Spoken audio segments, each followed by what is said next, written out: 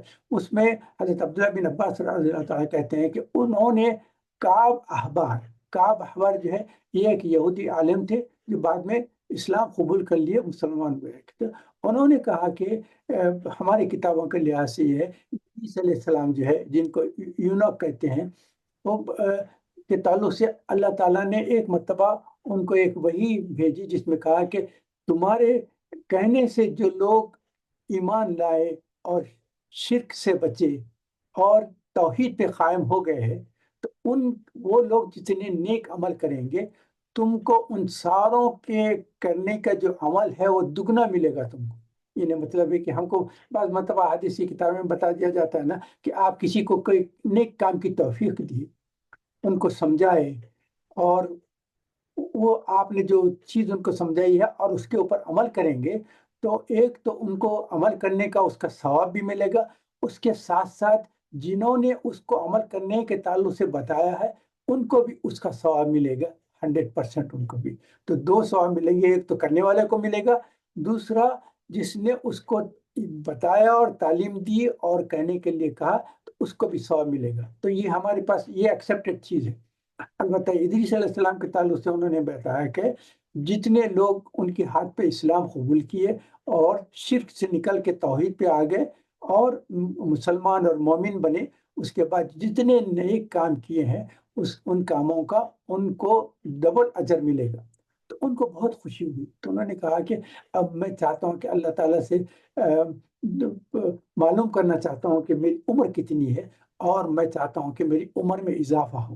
عمر میں اضافہ ہو تو اس کا مطلب یہ ہے کہ جتنے سال میں زندہ رہوں گا اتنے سال مجھے ان سب لوگوں کا اجر اور ثواب ملتے رہے گا۔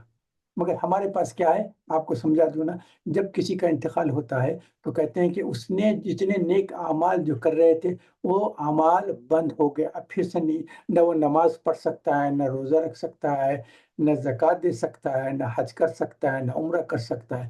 مگر کہہ جاتا ہے کہ جس کا انتقال ہوگا اس کے نیک اعمال کا جو سلسلہ تھا وہ بند ہو جاتا ہے، سوائے تین چیزوں کی۔ وہ کون سے تین چیزیں آپ سب کو معلوم بھی ہوگا، مگر پھر سے میں ریپیٹ کر دیتا ہوں۔ ایک تو یہ کہ انہوں نے کسی کو علم عطا فرمایا، تعلیم دی، قرآن پڑھائے، اس کو حفظ کرایا، تو جب تک جس کو آپ نے تعلیم دی ہے اس سے فائدہ اٹھائے ہیں، کسی کو آپ نے نماز پڑھنا سکھا دیا تو جب تک آپ کے بتائے طریقے سے نماز پڑھتے رہے گا اس کا ثواب ان کو بھی ملے گا اور جس نے بتایا اس کو بھی ملے گا۔ اسی طریقے سے آپ قرآن کی کسی صورت کو کسی کو یاد دلا دیا تو آپ نے اس کو حفظ کرایا، تو وہ جو حفظ کر کے وہ جب تک وہ قرآن پڑھتے رہیں گے تو اس کا ثواب ان کو بھی ملے گا اور جس نے سکھایا اس کو بھی ملے گا، اگرچہ کہ اس کی وفات ہو گئی ہے مگر اس کے ثواب یہ جاری رہے گا۔ دوسری چیز یہ صدقہ جاریہ ہے، کوئی آپ نے جو ہے ہاسپٹل بنایا، چیریٹیبل کوئی کام کیا، کسی مسجد بنا دی ہے، یتیم خانہ بنا دیا ہے، اور کچھ ایسے پہلے زمانے میں کنواں اور پانی کا انتظام کرتے تھا، اب آج کل جو ہے وہ ویل کا شروع ہوگا، واٹر ویلز کا شروع ہو گیا، تو آپ واٹر ویل لگا دیے۔ اگر کسی نے کوئی درخت کی کوئی بیج لگایا اور درخت بڑھنے کے بعد اس کے پھل ملے ہیں تو جتنے لوگ وہ پھل کھائیں گے تو اس کا ثواب اس کو ملتے رہے گا، اور جو آپ نے کنواں کھدایا یا پانی کے جو انتظام کیا جب تک پانی پیتے رہیں گے اس کا ثواب آپ کو ملتے رہے گا۔ تو تین چیزیں جو ہے ان میں سے تیسری چیز ہے اولاد صالح، نیک اولاد۔ جی اپنی اولاد کو آپ نے نیک اور دین کی طرف لائے، ان کو نیک تربیت دی اور دین پہ چلنے کی ان کو تاکید کرتے رہے، تو جب تک آپ کے وہ اولاد آپ کے انتقال کے بعد بھی جب تک نیک کام کرتے رہیں گے اس کا ثواب ملے گا۔ تو یہ چیز میں آپ کے سامنے، آپ جانتے ہیں سب مگر میں پھر بھی ریپیٹ کر دیا۔ تو یہ ادریس علیہ السلام کے تعلق سے جب یہ بتایا گیا تو ان کو بتایا گیا تھا کہ جتنے لوگ کام کریں گے ان کا دگنا ثواب ملے گا، ان کو تو ایک ثواب ملے گا مگر آپ کو دو ملیں گے، کیونکہ آپ نے ان کو تلقین کی اور توحید کی طرف بلائے اور نیک عمل کیا۔ تو ان کو خواہش ہوئی کہ اللہ تعالیٰ میری عمر بڑھا دے۔ اس کے تعلق سے جب ان کے پاس جو فرشتہ آتا تھا اس سے بات چیت کرنے کے بعد انہوں نے کہا کہ میری یہ بڑی خواہش ہے کہ میری عمر میں اضافہ ہو جائے، تو اس کے تعلق سے میں چاہتا ہوں کہ کیا ہو۔ پھر انہوں نے کہا کہ پھر آپ کو پتا ہے کہ آپ کی عمر کتنی؟ انہوں نے کہا وہ تو مجھے عمر میری کتنی ہے مجھے تو پتا نہیں۔ تو پھر ان سے گفتگو کرتے ہیں، انہوں نے کہا کہ جو ملک الموت ہے، جو روح نکالتے ہیں، ان سے میں ملاقات کرنا چاہتا ہوں، تاکہ ان سے کچھ پوچھ لوں گا کہ آپ کے میرے لحاظ سے کب ہے میری موت کا وقت کب ہے، تاکہ مجھے ایک آئیڈیا ہو جائے کہ کتنے سال تک میں رہوں گا اور کب میں چلے جاؤں گا۔ تو پھر فرشتے نے کہا کہ اگر یہ بات ہے تو آپ میرے ساتھ آسمانوں پہ چلیں، تو ان سے ملاقات کر کے ان سے خود بات کر لیں گے، کیونکہ ملک الموت اگر آپ کے پاس آئے ہیں تو اس کا مطلب ہے کہ آپ کی روح نکالنے آئے ہیں، تو اس سے تو آپ کو فائدہ نہیں ہوگا کہ اب آپ کی عمر کتنی بچ گئی ہے۔ تو انہوں نے کہا کہ یہ بہت اچھی بات ہے۔ تو اس فرشتے کے ساتھ ادریس علیہ السلام آسمانوں پہ گئے ہیں۔ جب چوتھے آسمان پہ پہنچے ہیں تو وہاں ملک الموت نظر آئے، تو فرشتے نے کہا کہ میں جا کر بات کرتا ہوں ملک الموت ہے۔ تو وہ جا کر فرشتے نے ملک الموت سے پوچھا کہ آپ ادریس علیہ السلام کے تعلق سے آپ کو کچھ پتا ہے کہ ان کی عمر کتنی رہ گئی، ان کا موت کا وقت کیا ہے؟ کیونکہ روح قبض کرنے والے اللہ تعالیٰ نے آپ ہی کو مقرر کیا ہے ان کی روح نکالنے کے لیے، تو آپ کو کچھ اندازہ ہے کہ کب ان کی روح نکالیں؟ انہوں نے کہا کہ ادریس کے تعلق سے تم بات کر رہے ہیں، تو کہاں ہے وہ؟ انہوں نے کہا کہ اسی چوتھے آسمان پر لے کر آیا۔ تو انہوں نے کہا اوہ، میرا بہت پرابلم تم نے سالو کر دیا۔ انہوں نے کہا کیا ہو گیا تھا؟ انہوں نے کہا کہ مجھے حکم ہوا ہے کہ ادریس علیہ السلام کی روح نکالوں، اور کہا گیا ہے کہ ان کی روح کو چوتھے آسمان پہ نکالنا چاہیے۔ اب میں پریشان ہوں کہ میں تو آسمان سے نیچے اتر کر ادریس علیہ السلام زمین میں جہاں ہے وہاں جاؤں گا اور وہاں کی ان سے ملاقات کروں گا، اور پھر وہاں ان کی روح نکال نہیں سکتا۔ اب وہ چوتھے آسمان پہ کیسا آئیں گے تو کیسا نکالوں گا، اس پریشانی میں تھا میں۔ تو مگر تم نے بتایا کہ چوتھے آسمان پہ آ گئے ہیں، تو مجھے ان کی روح نکالنا آسان ہوگی، اور فوری انہوں نے کہا اور ان کی روح کو قبض کر دی۔ یہ جو ہے کعب احبار جو رضی اللہ تعالیٰ عنہ، جو تورات کے جو بڑے اسکالر تھے، اور انہوں نے حضرت عبداللہ بن عباس رضی اللہ عنہ کے تعلق سے واقعہ کیا۔ تو اس کے تعلق سے مفسرین نے، ابن جریر طبری نے تو انہوں نے مینشن کر دیا، مگر بہت سارے مفسرین نے اس کو ریجیکٹ کر دیا ہے، یہ this is not to be accepted. تو خیر میں آپ کے سامنے جو چیزیں سامنے تھی میں آپ کے سامنے رکھا ہوں، اس کو آپ ایکسیپٹ کرتے ہیں نہیں ایکسیپٹ کرتے ہیں، اس کے تعلق سے میں کوئی کہنے والا نہیں۔ میں صرف آپ کے سامنے جو میرے ذہن میں آئے، جو میں نے اخذ کیا ہے، وہ آپ کے سامنے پیش کر دیا ہے۔ اور اس کے علاوہ یہ جو قصص الانبیاء ہے، مولانا حفظ الرحمن سیوحاری کی لکھی ہوئی کتاب ہے، اس میں بھی ان کے تعلق سے حضرت ادریس علیہ السلام کے تعلق سے کچھ واقعات ہے، تو وہ بھی آپ کے سامنے کچھ شیئر کر دیتا ہوں۔ یہ جو ہے وہ کہتے ہیں کہ حکمت جو ہے، جو میڈیسن کا جو ابتدا ہوئی ہے، اس کو کیسا جڑی بوٹیوں سے کیسا کرنا، کس میں کیا تاثیر ہے، کس چیز کے لیے کیا چیز بہتر ہو سکتی، یہ ہے۔ دوسری چیز ایسٹرانومی، جو ستاروں کو دیکھ کر اور کون سا زمانہ کب آ رہا ہے اور اس سے کیسے فائدے اٹھانا ہے، کیا ہے، ایسٹرانومی کا بھی جو علم تھا وہ تھا۔ یہ دو تین چیزیں کہتے ہیں کہ ادریس علیہ السلام اس کی ابتدا کرنے والوں میں۔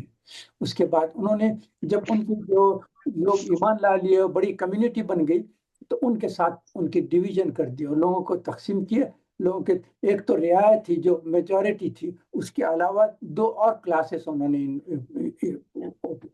کنڈکٹ کیا۔ انہوں نے کہا کہ ایک گروپ رہے گا کاہن، جو کہ ریلیجیس گروپ رہے گا، جو نیک کاموں کے تعلق سے اور جو قرآن کے تعلق سے، قرآن کا نام ہے، جو اللہ تعالیٰ کے وہی جو آئے ہیں ان کے تعلق سے جو کہے وہ کیسے کام کرنا، وہ کاہن لوگ کر رہے تھے۔ اور تیسرا گروپ تھا بادشاہ، یعنی جو لیڈرز رہتے ہیں اس وقت۔ تو یہ، اور انہوں نے چار الگ جگہوں پہ ان کو کر دیا کہ جس ایریا میں یہ لوگ رہتے تھے اس کو ڈیوائڈ کر دیا 4 پارٹس میں، کہ یہ ایریا ہے، یہ ایریا ہے، یہ ایریا ہے، اور اس کے 4 گروپ کے 4 لیڈرز بنا دیے۔ تو یہ لوگ دنیاوی لحاظ سے جو ہے احکام چلائیں گے، اور کاہن جو لوگ رہیں گے وہ ریلیجیس رہیں گے، وہ احکام جو دین کو کیسا چلانا چاہیے، اور عبادت کیسا کرنا چاہیے، لوگوں سے کیسا ملنا جلنا چاہیے، اور دین جو اسلام میں جو ہم کو جو تعلیم دیتی اس قسم کی باتیں کرتا نہیں۔ تو ایک تو عام رعایت تھی، ایک کاہن تھے اور ایک بادشاہ تھے، ایسا ڈویژن کر دیا۔ یہ تھا ادریس علیہ السلام کے تعلق سے تھا۔ اور اس کے بعد چونکہ قرآن اور حدیث میں اس کی تفصیلات نہیں آئے، تو میں اسی چیز کے اوپر ادریس علیہ السلام کی چیز کے بعد ختم کر دیتا ہوں۔ اب دوسرا ہے ہود علیہ السلام۔ ہود علیہ السلام کا جو ہے یہ بھی تقریباً یہ 2000 ایئرس بیفور کرائسٹ کہتے ہیں کہ عیسیٰ علیہ السلام کی آنے سے 2000 قبل مسیح جو بولتے ہیں، اس زمانے میں ہود علیہ السلام آئے تھے۔ اور ان کا ذکر جو ہے تین صورتوں میں آیا ہے۔ سورہ الاعراف ہے، سورہ نمبر 7 ہے، اس کی جو ہے آیت نمبر 65 میں ان کا ذکر ہے۔ اور پھر دوسری چیز کیا ہے، خود ایک سورہ ہے، اس سورہ کا نام ہے سورہ ہود۔ تو یہ ہود علیہ السلام جو تھے ان کے نام سے ایک سورہ بھی ہے۔ جیسے آپ کو پتا ہے نا کہ کئی انبیاء کے نام سے جو ہے سورے ہیں، جیسے ابراہیم علیہ السلام کا ہے، نوح علیہ السلام کا سورہ ہے، اور یوسف علیہ السلام کا سورہ ہے۔ ایسے سورہ محمد صلی اللہ علیہ وسلم کا بھی ہے، اور ایسے کئی سورے انبیاء کے تعلق سے سورے ہیں۔ تو ان میں ایک سورت جو ہے سورہ ہود ہے، جو ہود علیہ السلام کے تعلق سے ہے، اور ان کا ذکر 3 جگہ آیا ہے۔ سورہ اعراف آیت نمبر 65 میں نے بتا دیا۔ اس کے بعد خود ان کا سورہ نمبر 11 ہے، اس میں 5 مرتبہ ہود علیہ السلام کا نام آیا ہے مختلف آیاتوں میں۔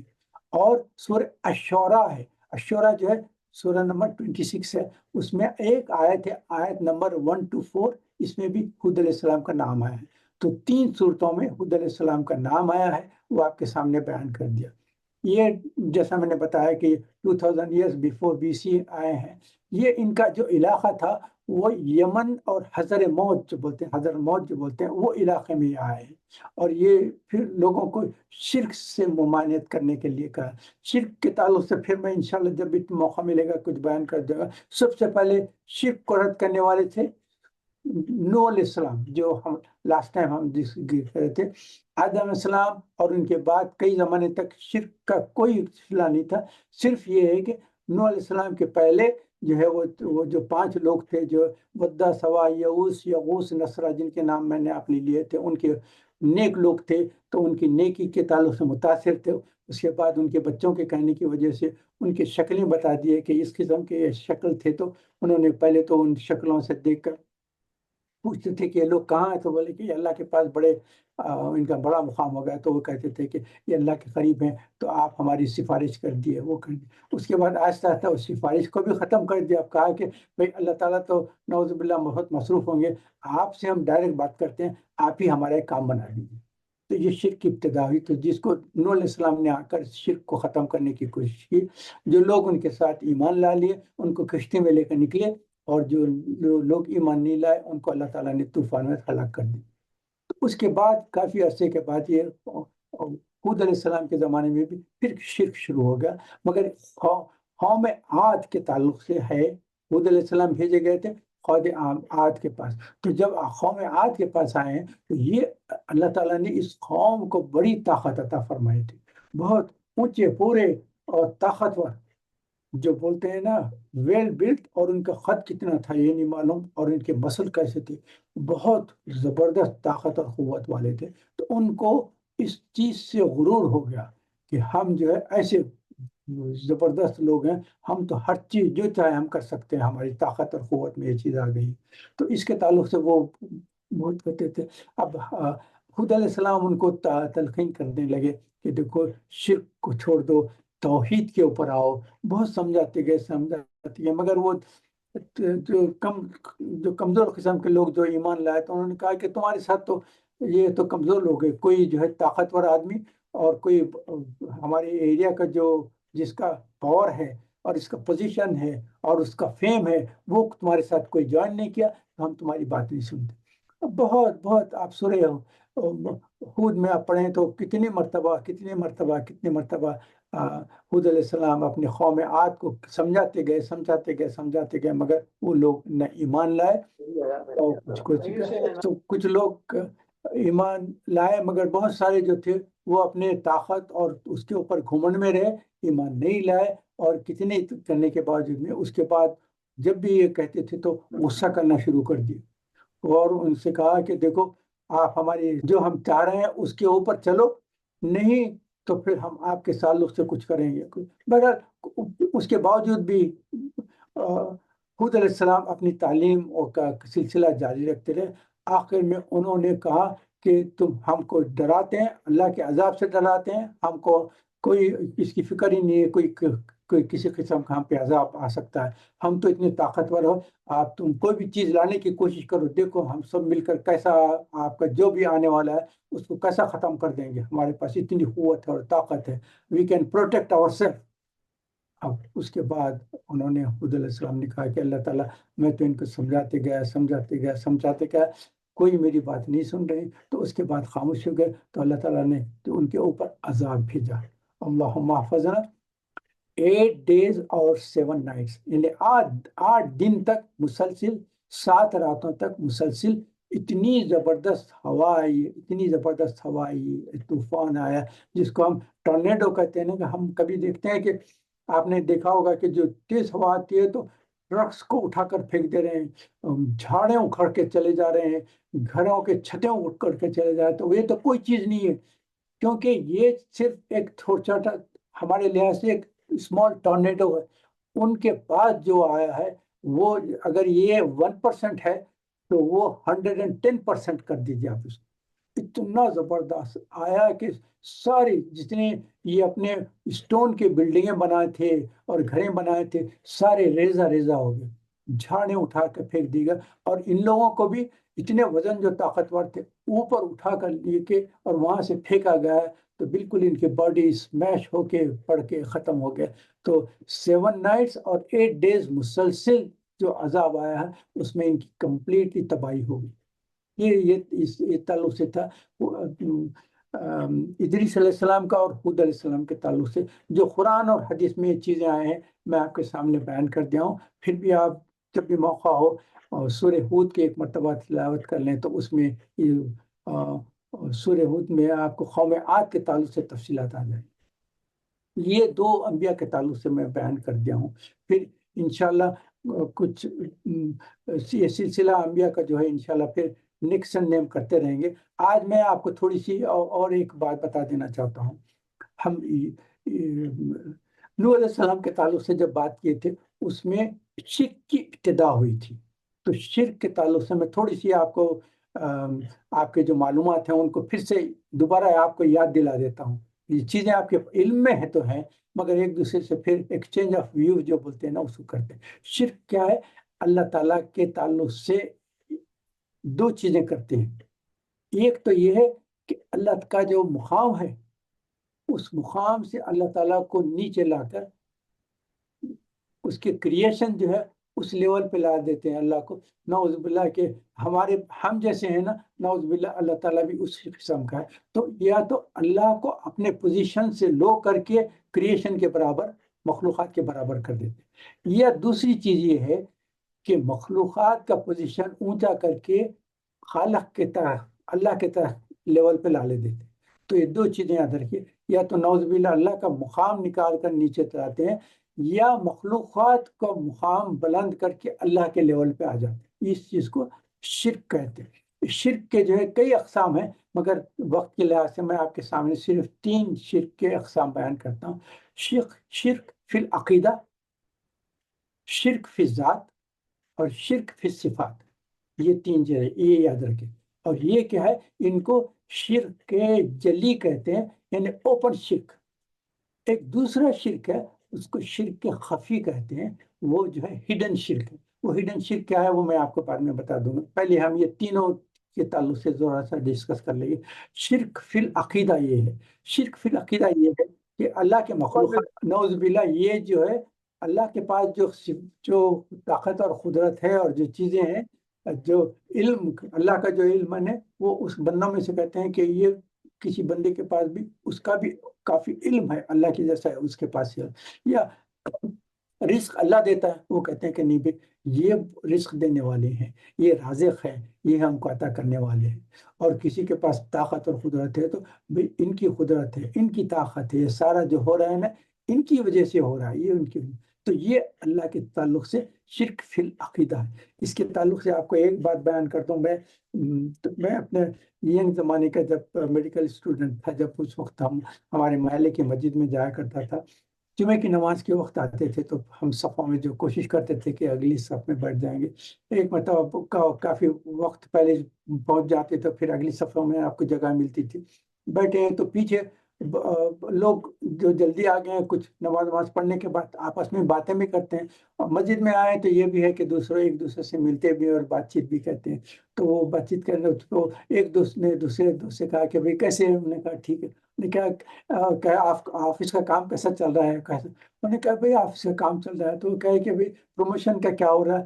انہوں نے کہا کہ بھائی میرا پروموشن ہونے والا تھا، مگر دیکھیے ایک نیا جنرل مینیجر آ گیا، جب تک وہ پوسٹ پہ پرانا جنرل مینیجر میرے سے خوش ہو کر میرے کو پروموشن دینے والا تھا، مگر یہ نیا جنرل مینیجر آیا ہے مجھ سے ہیپی نہیں، اور اور ایک منٹ، اور جب تک یہ نیا مینیجر ہے میرا پروموشن نہیں ہو سکتا۔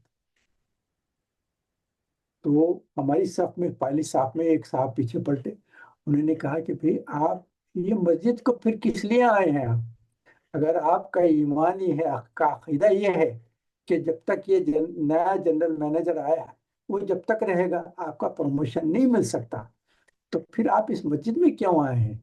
یہ اللہ کے گھر میں کیوں آئے؟ عبادت کے لیے کیوں آئے؟ آپ کا عقیدہ تو یہی ہے نا کہ دینے والا آپ کا جنرل مینیجر ہے، نعوذ باللہ اللہ تعالیٰ کچھ کرنے والے نہیں۔ تو عقیدہ یہ رکھو کہ جو بھی کرنے والا ہے وہ اللہ کرنے والا ہے، اور یہ مینیجر جنرل مینیجر یہ ذریعہ بنتے ہیں، ان کے اختیار میں کچھ نہیں ہے۔ جہاں سے اللہ کا جب حکم ہو جاتا ہے تو یہ ان کو پابند ہو جاتے ہیں۔ ہاں اگر یہ کام نہیں ہو رہا ہے تو اس کا مطلب ہے کہ اللہ نہیں چاہ رہا ہے۔ اگر اللہ چاہے اور نعوذ باللہ آپ کا جنرل مینیجر آپ کو روکنے کی کوشش کر دے کہ اللہ چاہنے کے باوجود بھی میں نہیں دوں گا، تو یہ غلط بات ہے، یہ شرک فی العقیدہ ہے یہ چیز ہے۔ تو علم کے تعلق سے، رزق کے تعلق سے، قوت کے تعلق سے، یہ ساری چیزیں میں یہ شرک فی العقیدہ۔ شرک فی ذات کیا ہے؟ شرک فی ذات یہ ہے کہ اللہ کی ذات میں کسی کو شریک کر دینا۔ اس کے تعلق سے تو جو چیزیں نعوذ باللہ عیسیٰ علیہ السلام کو اللہ کا جو بیٹا بنا دیا، تو اللہ کے ساتھ مماثلت کر دی کہ اللہ کی ذات میں شریک کر دیا۔ اور پھر یہودیوں کا کچھ گروپ تھا جو عزیر علیہ السلام کو نعوذ باللہ اللہ کا بیٹا کرتا، اور کفار مشرکین کیا کرتے تھے، یہ فرشتوں کو نعوذ باللہ اللہ کی بیٹیاں تصور کرتے تھے۔ تو بیٹا یا بیٹیاں کرنا شرک فی ذات ہے۔ تو یہ ایک تو شرک فی العقیدہ ایک ہوگا، شرک فی ذات ہوگا، البتہ تیسرا گروپ ہے شرک فی صفات۔ ان کے اب شرک فی صفات کیا؟ اللہ کا تو نام تو ہے اللہ ہے، مگر اس کے ساتھ اللہ کے صفات کیا ہیں؟ وہ عالم ہے، وہ رازق ہے، وہ قدیر ہے، وہ قدرت والا ہے، وہ معاف کرنے والا ہے، وہ عذاب دینے والا ہے، وہ آپ کو ساری چیزیں کرنے والا ہے۔ تو یہ صفات ہے، اور اللہ کو ہم جو ہے صفت کے ذریعے سے ہم جانتے ہیں، اللہ کے صفات کے ذریعے سے۔ اب یہ ہے کہ مخلوقات جو ہے کریشن میں بھی ہے صفاتیں ہیں، صفت کامن ہو جاتی ہے، جیسا کہ اللہ تعالیٰ کو علم ہے تو جو علم حاصل کرتے ہیں ان کو بھی تو عالم کہتے ہیں، نہ صرف عالم کہتے ہیں، علامہ بھی کہتے ہیں نا، بہت زبردست علم جاننے والے۔ اور کوئی آپ کو رزق دے رہا ہے تو بولتے ہیں بھی ہم کو یہ اس شخص نے اتنے لوگوں کو رزق مہیا کیا، ان لوگوں کو کھلایا پلایا، اور پھر آپ کے ساتھ کوئی ٹیلنٹڈ ہے تو کہتے ہیں کہ یہ اس کے پاس بہترین ٹیلنٹ ہے، اور اس کے پاس یہ صلاحیتیں ہیں، یہ اس کے پاس یہ ہے، یہ ساری چیزیں بولتے ہیں۔ تو پھر صفت جو ہے کامن ہو جا رہی ہے، اللہ کے تعلق سے بھی بول رہے ہیں اور بندوں کے تعلق سے بھی۔ اللہ کو بھی کہتے ہیں علیم ہے، اور بندے کو بھی کہتے ہیں علیم ہے۔ اللہ رازق ہے، بندے کو بھی کہتے ہیں یہ بھی رازق ہے، یہ بھی غذا پہنچا رہا ہے۔ اللہ تعالیٰ یہ عنایت کرتے ہیں تو کہتا ہے یہ بھی عنایت کرتے ہیں۔ تو پھر یہ کیا ہے، ایک کامن چیز ہو جاتی ہے صفات میں، مگر اس کو حل کرنے کا بہترین طریقہ بتا دیتا ہوں۔ وہ کیا ہے، اس کو یارڈ سٹک بولتے ہیں، کسوٹی، کسوٹی بولتے ہیں نا آپ، جو ہے کرائٹیریا جو بولتے ہیں نا انگریزی میں، یارڈ سٹک، یارڈ سٹک بولتے ہیں، کسوٹی بولتے ہیں، کمپیریزن بول سکتے ہیں، کرائٹیریا، وہ تین چیزیں آپ یاد رکھ لیں تو پھر کبھی آپ کو پھر صفات سے بچ جائیں گے۔ کیا چیز، تین چیزیں آہستہ آہستہ بتاتا ہوں میں۔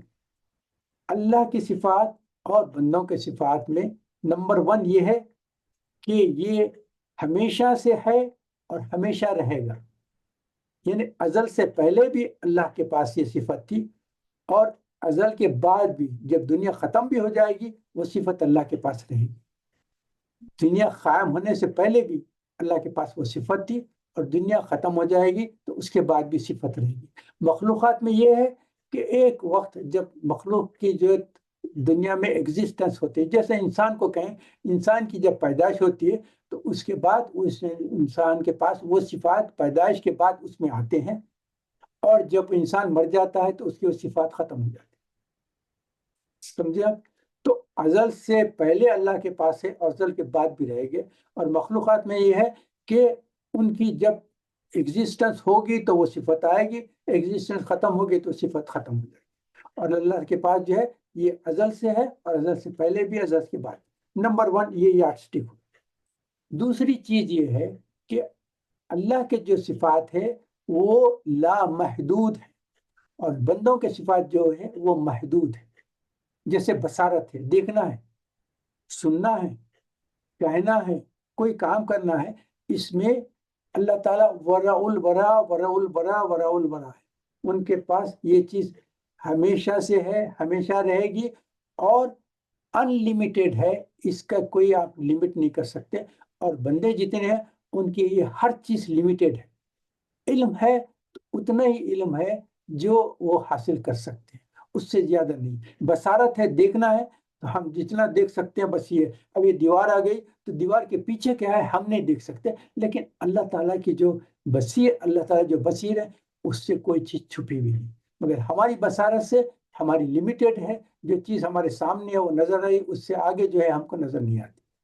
سننا بھی ہے، اللہ تعالیٰ السمیع ہے، ہر چیز کو سنتا ہے، حتیٰ کہ چونٹیوں کو اور چھوٹے چھوٹے جو انسیکٹ ہیں وہ آپس میں کیا بات کر رہے ہیں وہ اللہ تعالیٰ سن رہا ہے۔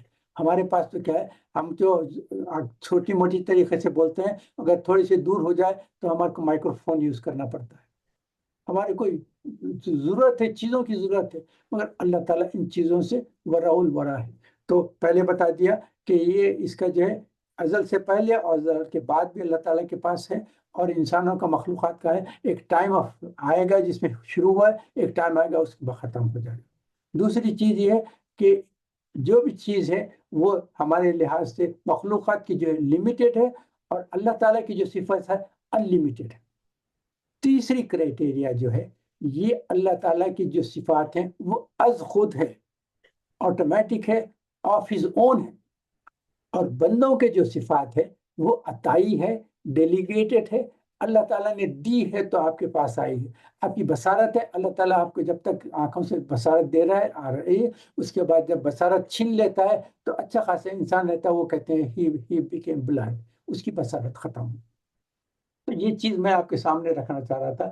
بصارت ہے، سماعت ہے، علم ہے، قدرت ہے، یہ سب اللہ کی دی ہوئی۔ آپ کے ہاتھ پیر ہے، انسان اپنے ہاتھ پیروں سے سب کام کر سکتا ہے، سب کام کر سکتا ہے، لیکن جس کو پیرالسس ہو جاتا ہے، جو اسٹروک ہو جاتا ہے، جو فالج ہو جاتا ہے، تو وہ شخص جو اپنے ہاتھ پیر کو استعمال کر رہا تھا اب اس کے مسلس کام نہیں کر سکتے۔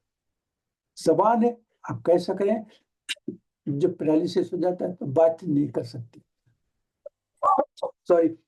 اس کے بعد جو بہرے ہو جاتے ہیں، سن سک رہے تھے، اس کے بعد آہستہ آہستہ آپ کی قوت سماعت کم ہو جاتی ہے تو ہیئرنگ ایڈ لگانا پڑتا ہے۔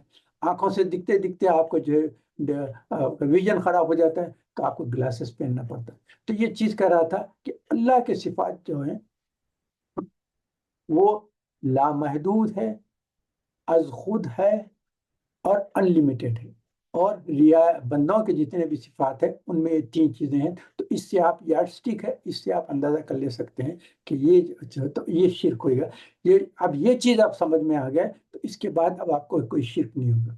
کسی بھی نیک بندے کے تعلق سے، بزرگان دین ہیں وہ چلے گئے یہ ہے، تو ان کو کہیں گے کہ آپ یہ اللہ تعالیٰ نے آپ کو پیدائش دی تھی، دنیا میں بھیجایا تھا، آپ نے اتنے نیک کام کیا اور ایسے ایسے کیے، اس کے بعد دنیا سے چلے گئے، تو یہ اللہ کے مماثلت نہیں ہو سکتی۔ نیک انسان تھے، مگر اللہ کے تعلق سے یہ ہے کہ نہ آپ ان سے مانگ سکتے ہیں، جو بھی مانگنا ہے اللہ تعالیٰ سے مانگنا ہے، کیونکہ قرآن میں اللہ تعالیٰ نے بتا دیا کہ اس بلند سے کہ جو بھی مانگنا ہے وہ مجھ سے مانگو۔ وقال ربکم ادعونی استجب لکم ان الذین یستکبرون عن عبادتی سیدخلون جہنم داخلین۔ اب آپ دیکھیے، حضور اکرم صلی اللہ علیہ وسلم کو کئی مرتبہ اللہ تعالیٰ بندوں کو بتانے کے لیے حضور اکرم صلی اللہ علیہ وسلم کو کہا ہے کہ قل، اے میرے نبی آپ ان سے کہہ دیے، قل اعوذ برب الفلق، قل اعوذ برب الناس، اور قرآن میں کئی جگہ قل کے لفظ سے آیا ہے کہ میرے بندوں کو آپ یہ بتا دیں، یہ کرا، یہ ایسی چیز ہے، ایسی چیز۔ مگر جہاں دعا کا لفظ آیا ہے، جب اللہ تعالیٰ سے مانگنا ہے، اس وقت اللہ تعالیٰ نے حضور اکرم صلی اللہ علیہ وسلم کو قل نہیں کہا، ڈائریکٹ بندوں سے وقال ربکم ادعونی استجب لکم، تمہارا اللہ، تمہارا رب تمہارے سے ڈائریکٹ بات کر رہا ہے کہ اگر کچھ مانگنا ہے تو مجھ سے مانگو، کسی کو درمیان میں لانے کی ضرورت نہیں۔ وقال ربکم ادعونی استجب لکم، ادعونی کا مطلب یہ جو ہے یہ آپ کو کہتے ہیں کہ آرڈر ہے اللہ کی طرف سے، یہ آپ کو چوائس نہیں دیا گیا ہے کہ تم مانگ سکتے تو مانگو، نہیں تو کوئی بات نہیں۔ آسک می، ادعونی، مجھ سے مانگو، یہ حکم دیا گیا ہے۔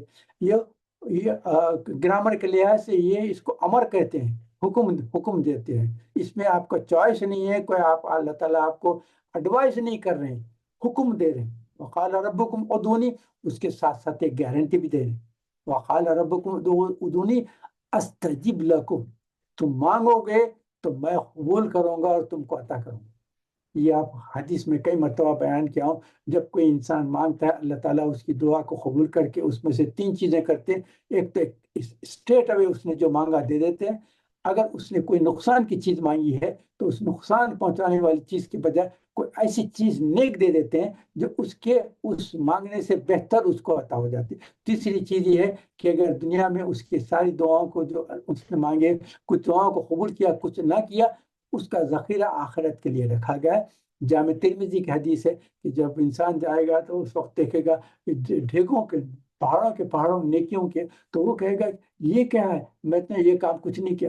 تو اس وقت فرشتہ کے کہیں گے تم نے جو دنیا میں کچھ دعائیں مانگے تھے، بعض کو تمہارے لیے اللہ تعالیٰ نے فوری تم کو دے دیا، بعض کو جو ہے کچھ اس سے نقصان ہونا تھا تو اس کے بجائے تم کو بھلائی سے دے دیا، بعض ایسے ہے کہ اس وقت یہ دونوں چیزیں، تینوں چیزیں بھی نہیں کیے تھے تو وہ تمہارے لیے آخرت کے لیے جمع کر دیے تھے۔ تو جو تمہارے جو دعا مانگے تھے جو قبول نہیں ہوئے تھے، یہ اس پہاڑ، نیکیوں کے پہاڑ تمہارے لیے دیا جا رہے۔ تو بندہ گر کے کہے کہ اللہ تعالیٰ آپ میری کوئی بھی دعا قبول نہیں کرنا چاہیے تھا، اللہ وہ سارے دعاؤں کو اب ذخیرہ بنا کر دیتے تو آج میرے پاس نیکیوں کے پہاڑ بھرے ہوئے رہتے تھے۔ تو یہ جامع ترمذی کی حدیث ہے، یہ بیان کر دیا۔ تو یہ کہہ رہا ہوں کہ یہ اللہ تعالیٰ کی تعلق سے یہ ہے کہ مانگنا ہے صرف اللہ سے مانگنا، کسی سے نہیں مانگنا، کسی سے نہیں مانگنا، کسی سے نہیں۔ ہاں شفاعت ہے تو اللہ تعالیٰ سے کہیں کہ اللہ تعالیٰ اپنے پیارے نبی کو ہمارے لیے شافع بنا دے، ان کی شفاعت ہم کو نصیب فرما، شفاعت نصیب فرما۔ مگر آپ ڈائریکٹ حضرت صلی اللہ علیہ وسلم سے نہیں کہہ سکتے کہ آپ جو ہے نعوذ باللہ، اللہ تو بہت مصروف ہے، اتنے سارے مخلوقات کے معاملات میں مصروف ہوں گے تو ان کو میری یہ دعائیں کہاں سننے کا ٹائم نہیں رہے گا، تو آپ کہہ دیں استغفر اللہ استغفر اللہ میں۔ اللہ تعالیٰ تو یہ ہے کہ اندھیری رات میں کالے پہاڑ پر کالی چونٹی رینگتی ہے تو اس کو دیکھتا ہے، اور کالی چونٹی وہ اپنے رینگتے رینگتے جو بات کر رہی ہے، جو اللہ سے مانگ رہی ہے، جو کچھ کرے، اللہ تعالیٰ اس کو سنتا بھی ہے، دیکھتا بھی ہے، اس کے علم میں ہر چیز ہے۔ تو جب اللہ تعالیٰ یہ ہے تو پھر مانگنا بھی صرف اللہ سے۔ وقال ربکم ادعونی استجب لکم ان الذین یستکبرون عن عبادتی سیدخلون جہنم داخلین، جو لوگ تکبر میں آ کے مجھ سے نہیں مانگتے تو میں ان کو پکڑ کر جہنم میں پھینک دوں۔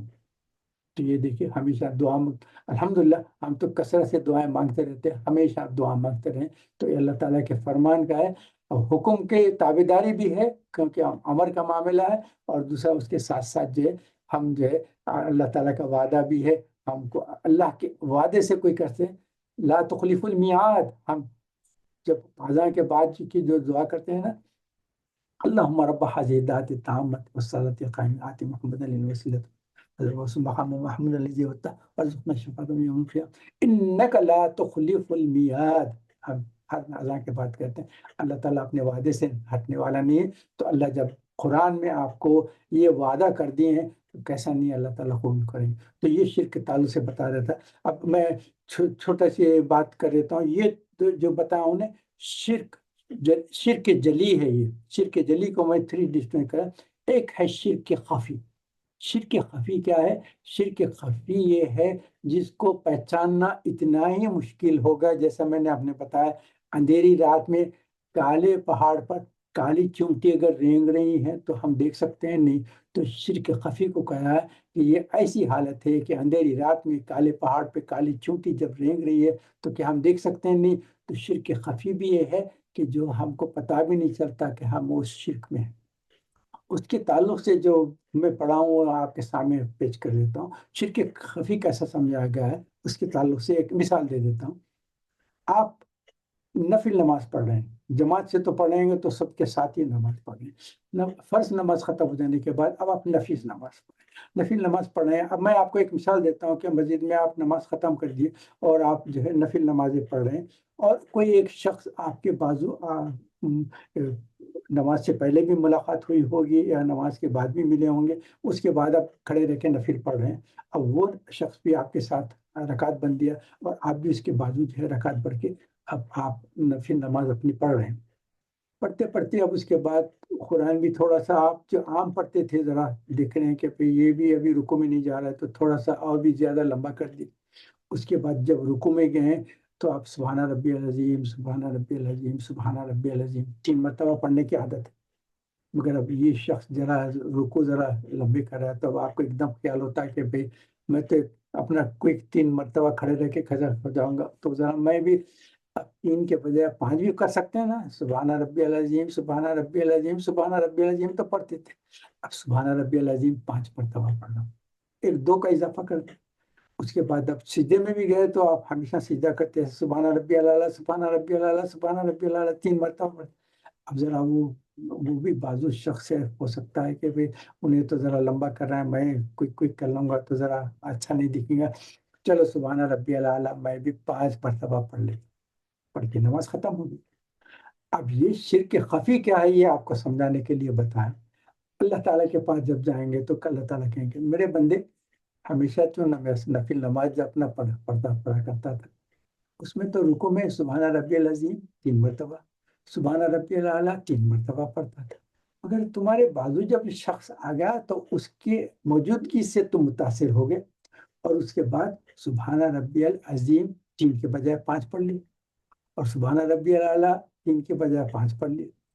تو یہ 3 کے بعد یہ جو 2 کا اضافہ کیے ہیں وہ کس کا ہے؟ 3 مرتبہ تو تم میرے لیے پڑھا کرتے تھے، مگر اب یہ 2 جو ہے اس کو بتانے لکھے پڑھے نا. اب تم نے میری عبادت میں نماز میں 2 لوگوں کو جوائن کر دیا ہے. کچھ نماز میرے لیے پڑھے ہیں، کچھ نماز اس کے لیے پڑھے. تو یہ شرک خفی ہے. اب دیکھیں آپ کس کو بھی پتا بھی ہو سکتا ہے کہ میں شرک کر رہا ہوں. تو شرک خفی اس لیے کہا گیا ہے کہ یہ شرک جو ہے بالکل آپ کے اندازے سے اس کو معلوم کرنا بہت مشکل ہے.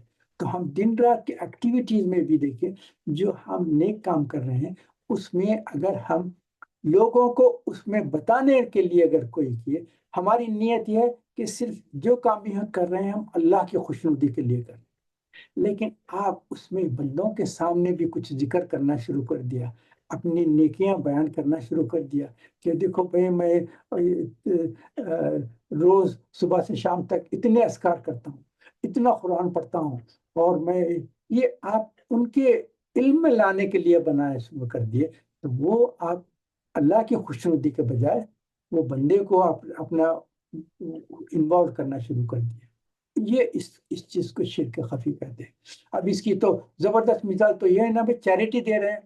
آپ چیریٹی دے رہے ہیں تو اس میں آپ کو پتا ہے نا جو اسٹیج پہ آ کے جو دیتے ہیں وہ چیک بھی لکھتے ہیں. تو اس وقت چیریٹی کا چیک دیکھتے ہیں نا، جب فوٹو لیتے ہیں تو اتنا بڑا چیک اس میں نام لکھا اور اتنی رقم دی ہے اور یہ ہے. تو یہ جو بتانے کے کہ اس کو ہم اکثر دیکھتے ہیں، اس کو کہتے ہیں ریاکاری. ریاکاری کا مطلب یہ ہے کہ لوگوں کو دکھانے کے لیے کر رہے ہیں. وہ اللہ کی خوشنودی کرتے ہیں تو وہ اپنے حد تک. مگر اس میں ایک چیز کلیئر کر دیتا ہوں، کیونکہ آپ کو ہو سکتا ہے خیال بھی آتا ہوگا کہ بھئی جب چیریٹی کا ہوتا ہے تو لوگوں کو انوالو کرتے ہیں، تو کہتے ہیں کہ لوگوں کو انوالو کرنے کے لیے کہتے ہیں کہ کوئی شخص جو پہلے بتائے گا کہ میں کوئی نیک کام کر رہا ہوں، مسجد کی تعمیر ہے، یتیم خانہ ہے، کوئی چیریٹی کر رہے ہیں، کچھ کلیکشن کر رہے ہیں، تو اس میں جو پہلے کہے گا اس کو ثواب زیادہ ملے گا، کیونکہ وہ ابتدا کر رہا ہے. اس لحاظ سے اگر آپ ابتدا کر رہے ہیں کہ یہ جو میں کام کر رہا ہوں یہ صرف اللہ کی خوشنودی کے لیے کر رہا ہوں، مگر میرا یہ کام کرنے سے ہو سکتا ہے کہ لوگ متاثر ہو کے وہ بھی نیک کام میں آئیں گے، تو اس کے لیے کرنا اس لیے جائز ہے، کیونکہ آپ کی نیت صرف اللہ کی خوشنودی ہے. مگر ساتھ ساتھ یہ کہہ رہے ہیں کہ بندے میں سے میرے ایک نیک کام سے خوش ہو کر وہ بھی جوائن کریں گے تو اس کا ثواب بھی ملے گا. تو ریاکاری یہ ہے کہ نیک اعمال آپ جو کرتے ہیں سب سے پہلے نیت یہ ہے کہ ہم اللہ کی خوشنودی کے لیے کر رہے ہیں. اس کے ساتھ ساتھ اگر اس سے فائدہ ہو کر کسی کو فائدہ ہو سکتا ہے اور نیک کام میں جوائن کر سکتے ہیں تو وہ شرک نہیں ہے، وہ شرک خفی نہیں ہے. مگر جس میں آپ جان بوجھ کر جو کر رہے ہیں کہ نیک کام کر رہے ہیں، اور اس لیے اب آپ جو کچھ بھی اپنی تنہائی میں، خلوت میں اللہ تعالیٰ سے جب رجوع ہو کے کچھ کام کرتے ہیں تو اس کے بعد اس کا ذکر لوگوں کے سامنے مت کیجیے. اب تہجد کی آپ نمازیں پڑھتے ہیں تو لوگوں سے کہے کہ دیکھو بھائی میں تو پابندی سے تہجد کی نماز پڑھتا ہوں، تو آپ کو بولنے کی ضرورت نہیں. لوگوں سے کہیں بھائی تہجد کی نماز پڑھتے جائیں، میں بھی پڑھتا ہوں آپ بھی پڑھیں تو بہت اچھی بات. مگر آپ یہ لوگوں کے سامنے شروع کر دیں کہ میں ہر رات تہجد کی اتنے رکعتیں پڑھتا ہوں، تو یہ آپ لوگوں کو بولنے سے آپ کو وہ اس کو ریاکاری میں شمار ہو جاتا ہے. تو ریاکاری سے بچیں، کیونکہ ریاکاری کا جو ہے وہ مقدمہ ہی first case on day of judgment. آپ کو پتہ ہے نا، حدیث صحیح مسلم میں تفصیل سے حدیث آئی ہے، کئی مرتبہ سن رہے ہوں گے، میں پھر بار بار ریپیٹ نہیں کرتا کہ صحیح مسلم میں یہ ہے کہ اللہ تعالیٰ جو first case starting, first case hearing case جو ہوتا ہے وہاں سے ابتدا ہوگی. قیامت کے دن پہلا جو کیس ہوگا وہ 3 لوگوں کا ہوگا. وہ ایک عابد ہوگا جو بہترین عبادت کرنے والا اور وہ علم کو پھیلانے والا. ایک جو ہے طاقتور ہوگا جو شہید ہوگا. تیسرا وہ ہوگا جس کو اللہ تعالیٰ نے دولت دی ہے اور وہ نیک کاموں میں خرچ کرے گا. تو یہ تینوں نے جو کام کیا وہ اللہ تعالیٰ کہیں گے کہ یہ تم نے جو بھی کیا ہے صرف دکھلائے کے لیے کہا ہے، تقریریں کرتے رہے، عبادتیں کرتے رہے، لوگوں پہ اپنا امپریشن کرتے رہے کہ دیکھو میرے پاس اتنی نالج ہے، میں ایسا کرتا ہوں، میں ایسا کرتا ہوں، میں ایسا نیک انسان ہوں. یہ بتانے کے بعد اللہ کہیں گے تو تم میرے لیے نہیں کرتے تھے، لوگوں کو بتانے کے لیے کرتے. اور جو طاقتور تھا اس نے شہید جہاد میں جا کے شہادت ہوگی، مگر اس کا انٹینشن یہ تھا کہ میں جب جاؤں گا اور یہ ہوگا تو میرے قصے بڑے بڑے لوگ اس میرے قصے کہانیاں بنائیں گے کہ یہ شخص ایسا طاقتور تھا. اور یہ کہا کہ اور تیسرا ہوتا ہے جس کو اللہ تعالیٰ نے نعمت عطا فرمائی، دولت دی، اور ان لوگوں کے سامنے خرچ کرتے گیا صرف اس لیے کیا کہ لوگوں میں مشہور ہو جاؤں کہ میں ایسا نیک انسان ہوں اور اتنا خرچہ کرتا ہوں اور ایسا چیریٹیبل کرتا ہوں. یہ 3 لوگوں کو اللہ تعالیٰ، یہ first case on the day of judgment رہیں گا، تینوں کو پکڑ کر بالوں سے پکڑ کر کھینچ کے جہنم میں ڈال دیں. اللہ محسن، اللہ محفوظ، اللہ محفوظ. تو یہ کہنا تھا آپ کے سامنے کہ اس چیز کا بہت خیال کریں. الحمدللہ نے اسی لیے سب سے اہم چیز کیا ہے، سونے سے پہلے جب آپ لیٹیں گے بستر پہ، تکیے پہ آپ رائٹ ٹرن ہو گے، چہرے کے نیچے رکھ لیں گے، اس وقت اللہ تعالیٰ سے کہیں کہ اللہ تعالیٰ صبح سے شام تک میرے ساتھ جو بھی کوتاہی ہوگی، اللہم انی اعوذ بک من ان اشرک بک شیئا وانا اعلم به واستغفرک لما لا اعلم به تبت عنه وتبرأت من الكفر والشرك والنفاق والفحشاء والغيبة والبهتان والكذب والمعاصي كلها واسلمت وآمنت واقول لا الہ الا اللہ محمد رسول اللہ. جو یاد بھی نہیں ہے تو پڑھ اس نہ کرنے کہ اللہ تعالیٰ صبح سے شام تک جتنے کام کیا ہوں سب سے آپ کے حضور میں معافی چاہتا ہوں.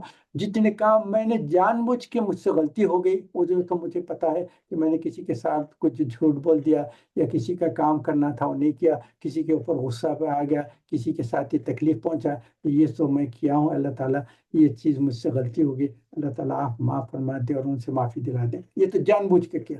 مگر اس کے ساتھ میں کیا، اللہ تعالیٰ میرے علم میں بھی نہیں ہے کہ مجھ سے کچھ غلطی ہوگی، مجھ سے کچھ گناہ ہوگا، کچھ خطا ہو گئی، کچھ شرک ہو گیا، میں جانتا بھی نہیں ہوں، اگر غلطی سے ہو گیا ہے تو مجھے اس کا علم بھی نہیں ہے، اس سے بھی میں آپ کے حضور میں توبہ کرتا ہوں، اللہم انی اعوذ بک من ان اشرک بک شیئا وانا اعلم به واستغفرک لما لا اعلم به، اور اس سے بھی استغفار کرتا ہوں جس کو میرا علم بھی نہیں ہے۔ تو یہ بہت اہم چیز ہے، اس سونے سے پہلے یہ دعا کر لیا کریں، اللہ تعالیٰ سے دعا کریں کہ اللہ تعالیٰ ہمارا کہنا سنا اس کو قبول فرما دے۔ ایک چیز بیان کر کے میں ختم کرتا ہوں کہ بعض وقت قرآن کی ہم آیت تلاوت کرتے ہیں، اس کا ترجمہ بھی دیکھتے ہیں، ہم کو دیکھتے ہیں سمجھتے ہیں، مگر بعض مرتبہ ایسا ہوتا ہے کوئی آیت پڑھتے ہیں اور اس کو اب حالات کے لحاظ سے اب سمجھ میں آتا ہے کہ یہ آیت ابھی نازل ہوئی کیا، اب یہ حالت کے لحاظ سے، جیسا حضرت اکرم صلی اللہ علیہ وسلم کی وصال کے بعد جو ہے حضرت عمر کھڑے رہ گئے تھے، نہیں حضور کا وصال نہیں ہے، وہ تو صرف جیسا عیسیٰ علیہ السلام اور موسیٰ علیہ السلام اور جو حضور جیسا معراج میں گئے تھے وہ اللہ تعالیٰ سے ملاقات کرنے گئے ہیں، وہ پھر آنے والے ہیں، ان کا انتقال نہیں ہوا۔ تو حضرت ابو صدیق گئے، حضور صلی اللہ علیہ وسلم کو دیکھے، ان کا بوسہ لیا، اس کے بعد انہوں نے کہا کہ ہاں ان کا انتقال ہو گیا۔ اس کے بعد ممبر پہ کھڑے رہنے کے اس کے بعد وہ قرآن کی وہ آیتیں تلاوت کے، محمد اللہ رسول، محمد صلی اللہ علیہ وسلم تھے، ایک رسول تھے جو اللہ تعالیٰ نے ان کو بھی موت دی ہے، اور وہ صرف اللہ کی ایک ذات ہے جس کو موت نہیں، اللہ کے سوا ہر کسی کو موت آنے والی ہے۔ جب یہ آیت پڑھے تو حضرت عمر رضی اللہ عنہ نے کہا کہ مجھے اب پتہ ایسا دکھا کہ یہ آیت ابھی نازل ہوئی کہ جو ہے محمد صلی اللہ علیہ وسلم اللہ کے بندے ہیں، وہ نعوذ باللہ خدا نہیں ہے جن کو موت نہیں آنے والی تھی اس وقت۔ تو ایسی آج کل کے حالات سے میں دیکھتا ہوں کہ جو میں یہ سورہ بقرہ کی آیت ہے آپ کے سامنے تلاوت کر دیتا ہوں، دیکھیے اعوذ باللہ من الشیطان الرجیم، یہ سورہ بقرہ جو ہے سورہ نمبر 2 ہے، اس کی آیت نمبر 153 1 سے لے کے 156 تک ہے۔ اعوذ باللہ من الشیطان الرجیم، بسم اللہ الرحمن الرحیم، آپ لوگ بھی کہیں پڑھے اعوذ باللہ من الشیطان الرجیم، بسم اللہ الرحمن الرحیم، یا ایھا الذین آمنوا استعینوا بالصبر والصلاۃ، اے ایمان والو، اے ایمان والو استعانت اور حاصل کرو اپنی بالصبر والصلاۃ، صبر کے ساتھ، پیشن کے ساتھ اور صلاح کے ساتھ، ان اللہ مع الصابرین، اور اللہ تعالیٰ جو ہے صبر کرنے والوں کے ساتھ ہے۔ ولا تقولوا لمن يقتل في سبيل الله اموات، جو اللہ کے راستے میں ختم ہو گئے ہیں ان کو مردہ مت سمجھو۔ ولا تقولوا لمن يقتل في سبيل الله اموات بل احیاء، وہ زندہ ہے، ولیکن لا تشعرون، لیکن تم کو اس کا علم نہیں۔ اس کی بات ہے وَلَنَبْلُوَنَّكُمْ بِشَيْءٍ مِّنَ الْخَوْفِ وَالْجُوعِ وَنَقْصٍ مِّنَ الْأَمْوَالِ وَالْأَنفُسِ وَالثَّمَرَاتِ۔ ابھی اللہ تعالیٰ فرماتے ہیں کہ ہم لوگوں کا امتحان لیتے ہیں کن چیزوں سے؟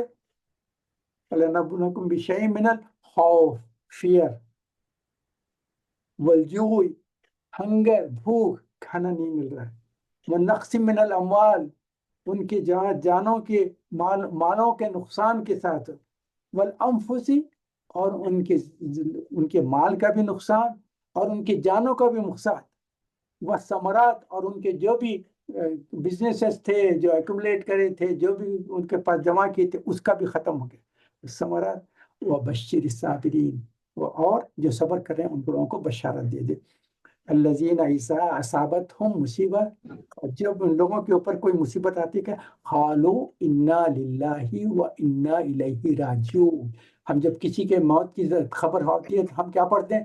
انا للہ و انا الیہ راجعون، وہ جو پڑھتے ہیں وہ اس جگہ قرآن میں لکھی ہے۔ اور اس آیت کی جب تلاوت کرتا ہوں تو اب اس وقت جو فلسطین کے حالات ہوں وہ بالکل ایسا دکھتا ہے کہ یہ آیت ابھی نازل ہوئی ہے ان کے تعلق سے بتانے کے لیے، وہ لوگ جو ختم ہو گئے ان کو تم مردہ مت سمجھو، جو ان کو شہادت کا درجہ دیا گیا، وَلَنَبْلُوَنَّكُمْ بِشَيْءٍ مِّنَ بل احیاء ولیکن لا تشعرون، تم لوگوں کو معلوم نہیں ہے کہ وہ زندہ اور شہادت میں ان کا بہترین، اور ان کا کیوں امتحان کیسا لیا گیا، وَلَنَبْلُوَنَّكُمْ بِشَيْءٍ مِّنَ الْخَوْفِ، ان کو فیئر ہے، ہمارے پاس اب اوپر سے پلین جا رہا ہے، ہیلی کاپٹر جا رہا ہے تو ہم اگنور کر دیتے، ان کے پاس آسمان پہ کوئی کسی قسم کی آواز آتی تو کانپنا شروع کرتے ہیں کہ اب کدھر بم گرے گا، کہاں آئیں گے اور کون لوگ ختم ہو جائیں گے. ذرا سا نوائز اسکائی میں آتے تو ان کے اوپر خوف طاری ہو جاتا ہے. یہ اس آیت کے جو ہے نا، اس وقت آپ دیکھیں گے تو یہ آیت 100% وہاں ان کے تعلق سے ملی ہوئی. لمن يقتل في سبيل الله أموات بل أحياء ولا خوف ولنبلوكم من شيء من الخوف والجوع. ہنگر کا مطلب یہ ہے کہ کھانا نہیں ہے، ٹرک سے کھانے لا رہے ہیں تو ان کے پاس پہنچتے کچھ نہیں، خالی پیالے پڑے ہوئے، کچھ نہیں تو کھجور کی گٹلی بھی مل رہی ہے نہیں، پانی بھی مل رہا ہے نہیں. خوف من الجوع، تو ایک تو خوف بھی ہے، ایک تو ہنگر بھی ہے. وہ نقص من الاموال، ان کے جو بزنس تھے، گھریں تھے، جو جمع کیے تھے وہ تباہ ہو گئے. والانفس، اور ان کے جاننے والوں میں، رشتہ داروں میں کتنے ان کے ساتھ تھے، وہ ایک فلیٹ میں رہتے تھے، ایک بلڈنگ میں رہتے تھے، وہ ایک جگہ بیٹھے ہوئے رہتے، ایک دم پتہ چلا کہ ختم ہوئے نفس من الموت. والثمرات، اور ان کے جتنے بھی جو بزنس تھے سارے تباہ ہو گئے. اور اللہ تعالیٰ کہہ رہے ہیں کہ بشری صابرین، صبر کرنے والوں کے لیے بشارت ہے. الذین اذا اصابت مصیبت قالوا انا للہ وانا الیہ راجعون اولئک علیہم صلوات من ربہم ورحمۃ واولئک هم المہتدون. انہی کے اوپر رحمت. اب جو وہاں شہید ہو جاتے ہیں تو ہم ان کے تعلق سے کہتے ہیں کہ یہ لوگ ختم ہوئے. آپ کو کیا پتا، جیسے ان کی روح نکلی، فرشتے آسمانوں میں پھر رہے ہیں کو کلیکٹ کرنے کے لیے، لیتے ہی فوراً ان کو لے جا کے جنت کی بشارت میں شہادت کا درجہ کیا دے رہے ہیں ہم کو پتہ نہیں. اللہ تعالیٰ ان کے تعلق سے کتنی پوزیشن ان کو دے رہے ہیں. تو یہ میں آپ کے سامنے یہ چیز شیئر کرنا تھا، کرتا ہوں کہ آپ کو اس تعلق سے بھی ہم کو بہت تکلیف پہنچ رہی ہے. ہم سب فلسطین میں جو ہو رہا ہے اس کے تعلق سے دن اور رات ہم اللہ تعالیٰ سے دعائیں کرتے ہیں. اللہ تعالیٰ اپنی امت محمدیہ کے جو لوگ اس وقت فلسطین میں جو مشکلات سے گزر رہے ہیں، اللہ تعالیٰ ان پر مظلومین کو، ظالموں کو ظلم سے بچا دے. اللہ ان کے لیے اپنے راستے، ان کے لیے رحمت اور برکت نازل فرمائے. اللہ کے سوا کوئی مدد کرنے والا نہیں، صرف اللہ ہی کی مدد کرنے والے ہیں. تو آج کی سلسلہ ختم کرتا ہوں، کافی ٹائم ہو گیا. سبحانک اللہم و بحمدک، نشہد لا الہ الا انت، نستغفرک و نتوب الیک. سبحان ربک رب العزت عما یصفون وسلام علی المرسلین والحمد للہ رب العالمین. دعا کر لیں گے، اس کے بعد اگر کچھ کچھ پوچھنا ہے تو کر لیں. اللہم صلی علی محمد وعلی آل محمد کما صلیت علی ابراہیم وعلی آل ابراہیم انک حمید مجید. اللہم بارک علی محمد وعلی آل محمد کما بارکت علی ابراہیم وعلی آل ابراہیم.